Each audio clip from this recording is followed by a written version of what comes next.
মনমোহিনীর শারদীয়া bumper offer মাত্র 2000 টাকার কেনাকাটায় লাকি ড্রয়ের মাধ্যমে জিতে নিন বাম্পার প্রাইজ 4 হুইলার গাড়ি সহ fridge, LED TV, washing machine, 2 wheeler গাড়ি। শর্তাবলী প্রযোজ্য। সেরা গ্রামের স্বীকৃতি আগেই মিলেছে, এবার গ্রামবাসীদের নিয়ে শ্রেষ্ঠত্ব প্রাপ্তি উদযাপনে পর্যটন বিভাগ। বৃহস্পতিবার জাতীয় পর্যটন মন্ত্রণালয়ের কৃষি গ্রামীণ পর্যটন বিভাগের পক্ষ থেকে বড়নগরের রানী ভবানী বিদ্যাপীঠের সভামঞ্চে বিশেষ অনুষ্ঠানের আয়োজন করা হয়। অনুষ্ঠানে শামিল হন মুর্শিদাবাদের সাংসদ আবু তাহের খান, অতিরিক্ত জেলা শাসক সাধারণ দীননারায়ণ ঘোষ, লালবাগ মহকুমা শাসক বনমালী রায় সহ প্রশাসনিক আধিকারিক থেকে পর্যটন বিভাগের আধিকারিকরা। অনুষ্ঠানে আবু তাহের খান জানান, এই গ্রামকে পর্যটনে এগিয়ে নিয়ে যেতে রাজ্য সরকার উদ্যোগ নেবেন। আজকে বড়নগর গ্রামের এই পুরস্কারটা আমরা তাদের হাতে আনুষ্ঠানিকভাবে তুলে দিলাম।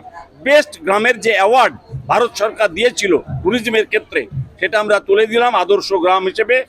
এবং আমরা এই গ্রামকে আগামী দিনে আরো সুন্দর করে তোলা, এই গ্রামের পরিবেশকে রক্ষা করা, রানী ভবানীর যে স্বীকৃতি বিভিন্ন মন্দিরগুলো ছিল সেগুলো সংস্কার করা, রানী ভবানীর যে ঐতিহ্য এবং তিনি যে দ্বিতীয় বারাণসী হিসেবে এটাকে চিহ্নিত করবার জন্য তার যে প্রয়াস ছিল, আগামী দিনে তার সেই পরিকল্পনাটাকে বাস্তবায়িত করবার জন্য আমাদের পক্ষ থেকে আমরা যা যা করার আমরা করব।